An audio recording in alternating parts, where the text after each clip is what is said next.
Get your mind to work and work and work and work, baby, and think about love can be.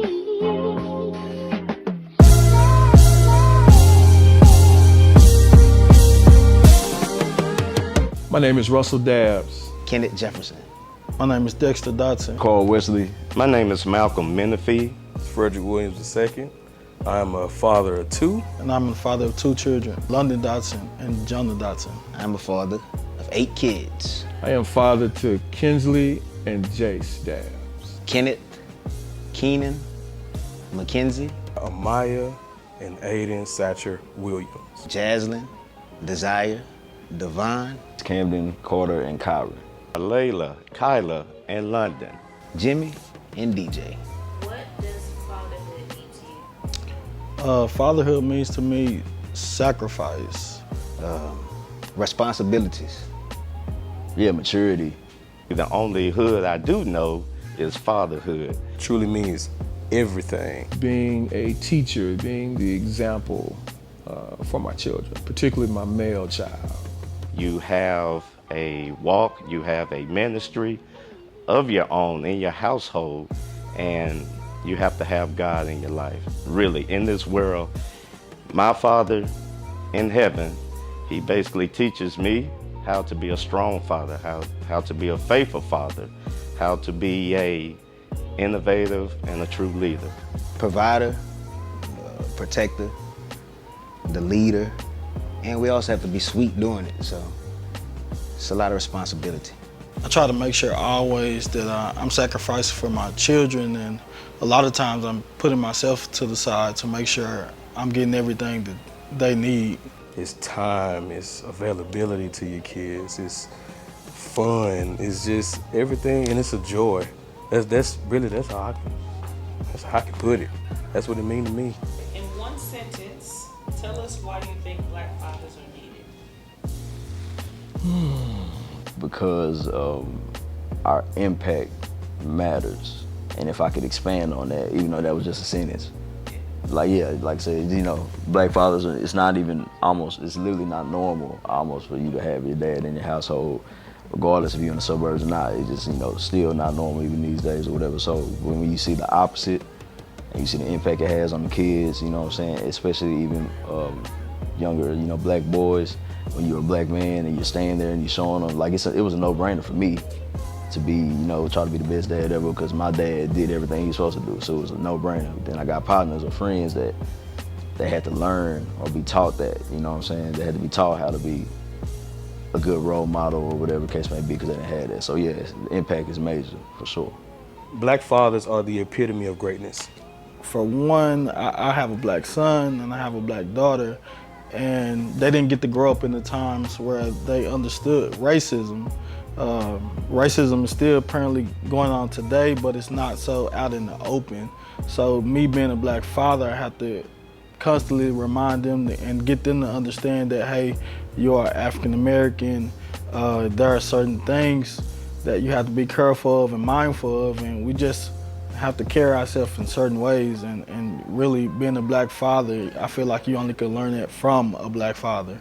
Black fathers are needed because our children need positive male role models and figures in their lives. We do the things that most people don't do. We're not scared to go out there. We take the fall for our kids, we take the fall for our families, and we do it with a smile and strength. So I feel like we just don't think, we act.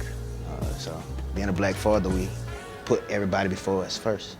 Protection and love. What's the most unexpected skill that you've had to learn as a dad? Learning to adjust, especially with having a daughter, learning to be more vulnerable, emotional.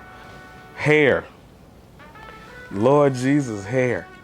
I would actually say patience. I don't know if that counts as a skill, but only because I've always been a very laid-back, patient person. So the fact that I thought I was, and then I had kids. I remember the first time Amaya was 1 year old. And I was getting annoyed faster, or, quick to, maybe correct or this, that, and the other, and then you learn like, wait a minute, he's 3, fam. Like, Her mom, like, cause we had our own apartment back in Houston, Texas Southern University. Boom, boom. Yes, sir. We here. She went to class, and so I said, I'm gonna do a Maya test. She said, "You sure about that?" Yeah, I got this. I got this. I still got the video. I was so proud. The back was messed up. And understanding, as a male growing up, you think that being tough, or you're being told that, hey, you need to be tough, you need to be hard. But with having a daughter, you have to talk, you have to be sensitive, you have to be understanding, you have to listen. So for me, it was all those things. But I accomplished the 2 pigtails. I accomplished that. What are some of your favorite memories or experiences with your children as a father? Individually, being there when they were born. When they were little, particularly my son slept with me and my wife. And he's a night owl. And he was the type of kid, he wouldn't go sleep. And his favorite line was, "Daddy, you give me something to eat, I'll fall asleep." I replay it all the time. Each child, every moment. Just actually being available and being around when my kids were born was special to me when I was there, but the fact that it's still stuck inside of me. With Kinsley, oh my God, Kinsley was a sleepwalker. To actually see her sleepwalking and talking and really not understanding what she's doing, but trying to make sure she's safe, very memorable. So how has your relationship with your father affected the relationship that you have with your kids? Oh, Usually when I have like problems with my kids that I can't help, I call him. And when he talks to me, he breaks it down more than just, you should know how to do it. My dad actually breaks it down to me from the beginning to the end. my fathers, both of them, we have a close bond, very strong bond, and it basically taught me how to respect my daughters, basically. Don't have sons yet, but all 3 of my daughters that I father, and they basically showed me and teach me and instill the importance of being a great father. Also, they instill God in my life, and also I have to do the same thing with them, big time.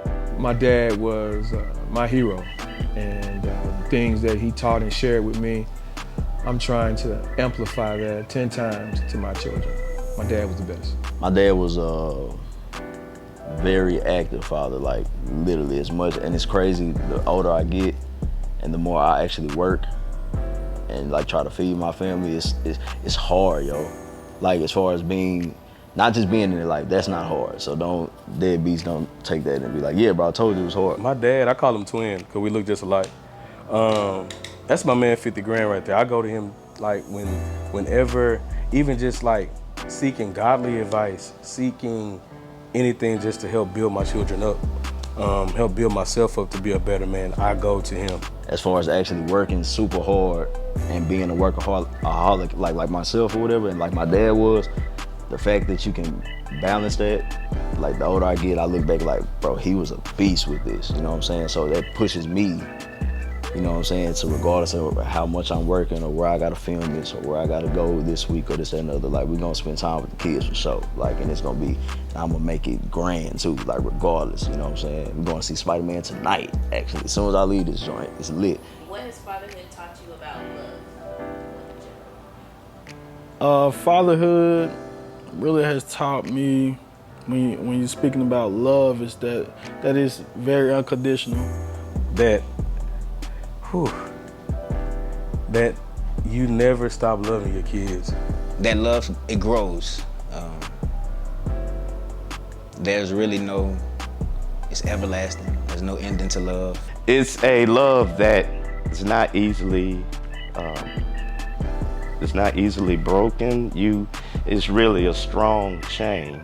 It really is, not just with marriage, but also with your family, with your girls, all 3 of them. And I love all 3 of them, and I show the example that needs to be followed as they go out into the world when that time comes, as I prepare for them for life. And they'll never stop loving you.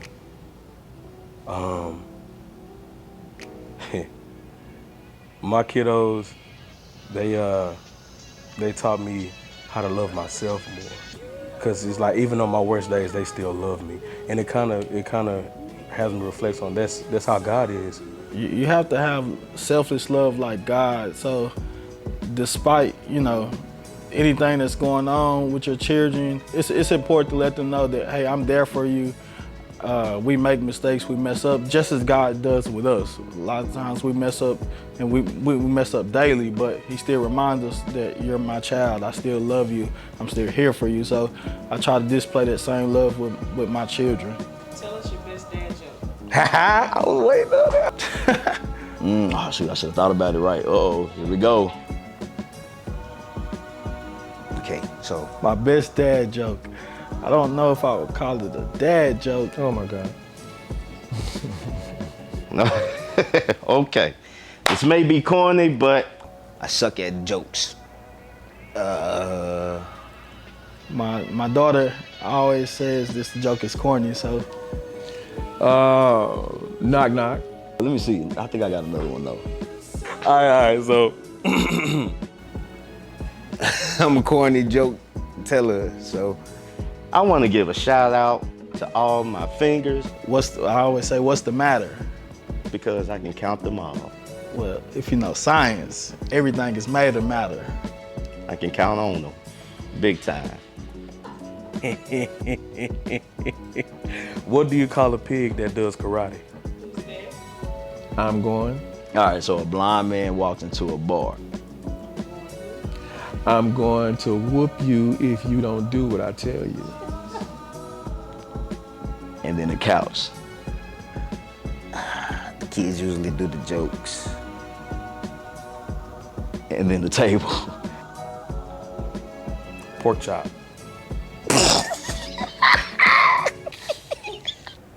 Okay, this is That's the joke. He's blind, so he's walking in the store. why is Cinderella so bad at soccer? Hey man, hey, been working on it.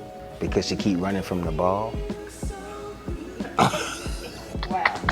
That was actually good. Hey, yo. What? That's the best I got. So that's my dad joke.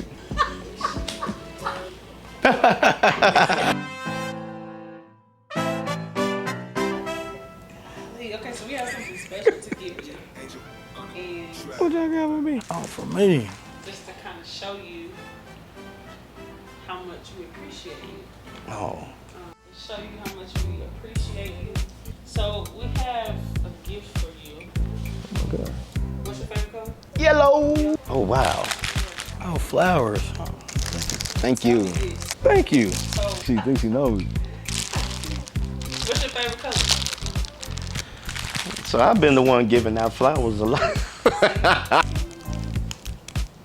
Thank you. Thank you. Yeah. All right. So we know you're alpha and whatnot, so we're trying to incorporate Hey, it's all right. It's all right. That's okay. Red is definitely my favorite color. I wanted to change this light right here, but it was already, it would have messed up the aesthetic, you feel me? This is dope. When's the last time you had flowers? I've never had flowers. How does it feel to receive flowers? I mean, it feels good because I heard a quote and it was real. Most men don't receive their first flowers until they're dead and gone. Feels good. I mean, everyone loves affection and attention.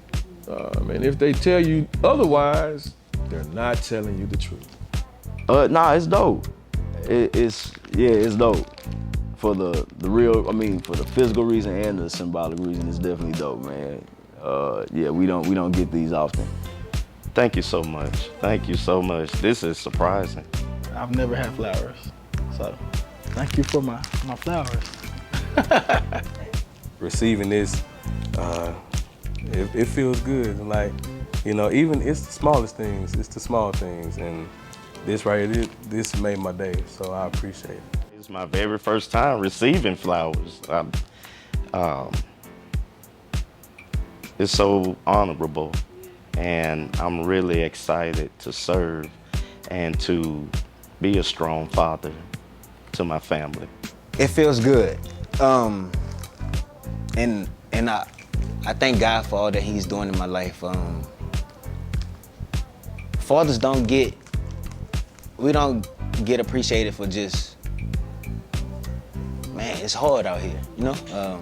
I don't want to be like my dad or the dads that we grew up around, because they don't get enough credit for what they actually do present. God finds a way to celebrate me when people don't. He always do. He always do, and it's crazy. I'm just in His will. I know it. He always find a way to bless me, and it's just amazing. As far as, like I said, being a man and being a father, like that's a badge of honor where I come from, at least, you know.